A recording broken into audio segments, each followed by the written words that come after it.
Assalamualaikum warahmatullahi wabarakatuh.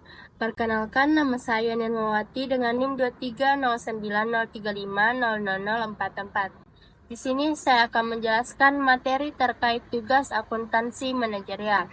Langsung saja.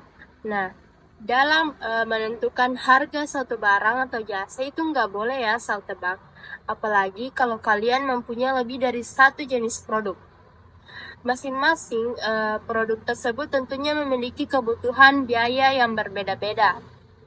Nah, untuk menghitung secara akurat, apalagi kalau proses produksinya itu kompleks, ada satu metode yang sangat membantu, yang dinamakan Activity Based Costing, atau biasa disingkat dengan ABC. Metode ini dirancang untuk membebankan biaya berdasarkan aktivitas-aktivitas nyata dalam proses produksi. Hasilnya, kamu bisa tahu mana yang lebih tepat terhadap berapa harga tiap produknya dan mana yang benar-benar memberikan keuntungan. Nah, untuk lebih jelasnya, kita akan bahas ke materi selanjutnya. Apa sih bedanya metode ABC dengan metode costing tradisional? Nah, teman-teman bisa lihat, pada metode tradisional, biaya dibebankan kepada produk berdasarkan volume. Misalnya, jumlah unit yang diproduksi atau jam mesin yang digunakan. Kalau produk A dan B diproduksi 100 unit, keduanya akan kebagian biaya overhead yang sama. Meskipun kompleksitas produksinya berbeda jauh, sementara metode ABC, biaya dibebankan kepada produk berdasarkan aktivitas apa saja yang dilakukan untuk menghasilkan produk itu. Jadi, produk yang memicu lebih banyak aktivitas akan menanggung lebih banyak biaya. Selanjutnya, berdasarkan akurasi perhitungan biaya, metode tradisional cenderung kurang akurat kalau produk bervariasi. Produk yang sederhana bisa kebagian biaya terlalu besar, sedangkan yang kompleks justru terlalu kecil. Lain halnya dengan metode ABC lebih akurat karena biaya ditelusuri langsung ke penyebabnya. Nah, ini membantu dalam menentukan harga jual yang lebih realistis dan menghindari subsidi silang antar produk. Kalau berdasarkan penanganan biaya overhead, metode tradisional biaya overhead-nya seperti listrik, gaji, supervisor, dan pengiriman sering dianggap sebagai biaya tetap dan dibagi rata. Kalau di metode ABC, setiap biaya overhead dikaitkan ke aktivitas tertentu. Misalnya, biaya pengemasan hanya dibebankan ke produk yang memang dikemas, bukan dibagi rata ke semua. Selanjutnya yaitu kesesuaian penggunaan. Kalau metode tradisional, cocok kalau kamu produksi massal dan produknya sejenis, misalnya botol air mineral. Sementara kalau metode ABC itu lebih cocok untuk usaha dengan produk atau jasa beragam, apalagi kalau tiap produk punya proses yang berbeda-beda, misalnya bakery yang punya puluhan jenis kue dengan cara pembuatan yang unik. Nah, setelah tahu bedanya metode ABC dengan metode costing tradisional, sekarang kita masuk ke bagian yang paling penting. Gimana sih cara menerapkan ABC di usaha kamu? Ada 5 langkah utama, dan semuanya bisa kamu lakukan secara bertahap. Nah, yang pertama, identifikasi aktivitas dan ukurannya. Artinya, kalian harus mencari tahu dan mencatat semua aktivitas dari awal bahan datang hingga produk sampai ke pelanggan. Nah, langkah yang kedua, kalian harus mengkategorikan aktivitas berdasarkan levelnya. Di ABC, aktivitas dibagi ke dalam 5 level. Yang pertama yaitu unit level, aktivitas yang terjadi di setiap kali satu unit produk dibuat. Yang kedua, batch level, aktivitas yang terjadi setiap satu kelompok produk diproses. Yang ketiga, produk level, aktivitas khusus untuk jenis produk tertentu. Yang keempat, customer level, aktivitas yang dilakukan khusus untuk pelanggan tertentu. Yang kelima, organization level, aktivitas umum, perusahaan yang tidak bisa ditelusuri ke produk tertentu. Langkah yang ketiga, hitung total biaya untuk setiap aktivitas. Selanjutnya, kamu hitung berapa biaya yang dikeluarkan untuk masing-masing aktivitas selama periode tertentu. Langkah keempat, tentukan cost driver untuk setiap aktivitas. Cost driver adalah pemicu terjadinya biaya. Kenapa? Misalnya, aktivitas antar pesanan, cost driver yaitu jumlah pengiriman. Kalau dalam mencetak kue, cost drivernya itu jumlah loyang. Langkah terakhir yaitu langkah kelima, alokasikan biaya ke produk berdasarkan aktivitasnya. Artinya mengalokasikan biaya aktivitas ke masing-masing produk berdasarkan seberapa besar produk itu menggunakan aktivitas tersebut. Secara kapasitas dan kasus usaha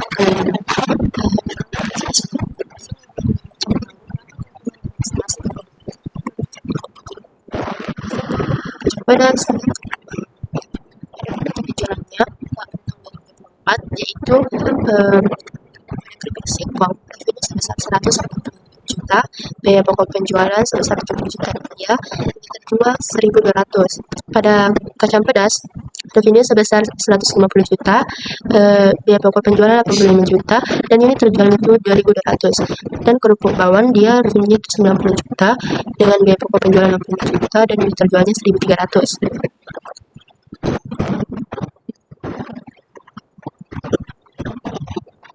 Nah, Crispy Snack juga mencatat berbagai aktivitas pendukung dengan total biaya 165 juta, diantaranya pada pemesanan itu total biaya 32 juta rupiah dengan tarif per order sekitar 106.000, pada pengiriman itu biayanya 45 juta dengan tarif per kirim sekitar 195.000, pada display 22 juta rupiah dengan tarif per jam display sekitar 110.000, pada customer support itu biayanya 66 juta rupiah dengan tarif per unitnya sebesar 14.000, sehingga diperolehlah total biaya 165 juta dari pemesanan ditambah pengiriman ditambah dengan display dan customer support.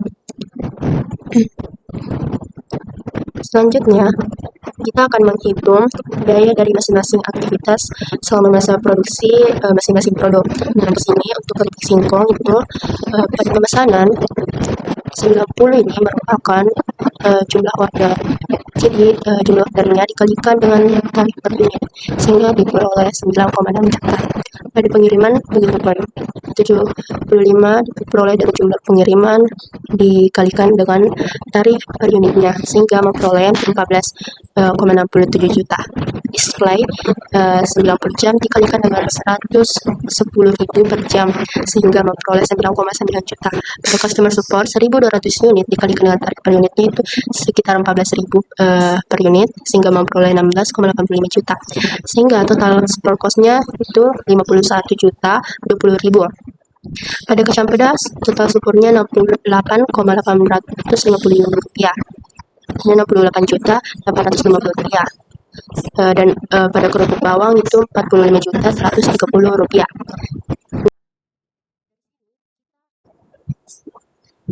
Nah, dari sini kita bisa menghitung total biaya dan keuntungan masing-masing produk. Pada keripik singkong, total biayanya total cost-nya itu 121 juta 20.000. Untuk mencari selanjutnya kita akan menghitung keuntungan dari masing-masing produk dengan mengurangi revenue dengan total cost. Pada keripik singkong, revenue-nya sebesar 140 juta dikurangi dengan 121 juta 20.000 sehingga dia itu memperoleh keuntungan sebesar 18 juta 980 atau 13,56%. Pada kacang pedas, dia mengalami kerugian dilihat dari revenue-nya lebih kecil dari total cost sehingga kerugiannya itu mencapai 3,853 juta 850.000 atau 2,57%. Begitupun dengan kerupuk bawang. Total cost-nya itu sangat jauh berbeda dengan revenue sehingga dia memperoleh kerugian sebesar 20 juta 130. Di sini dia mengalami kerugian yang sangat signifikan atau sebesar 22,37%. Nah, dari ketiga produk ini hanya keripik singkong lah yang memberikan keuntungan. Sedangkan kacang pedas dan kerupuk bawang justru mengalami kerugian. Dengan metode ABC, Crispy Snack bisa lebih memahami biaya tersembunyi di balik aktivitas support, sehingga dia bisa menentukan strategi yang lebih baik ke depannya. Nah, itulah tadi penjelasan materi terkait activity based costing. Lebih dan kurangnya mohon dimaafkan. Assalamualaikum warahmatullahi wabarakatuh.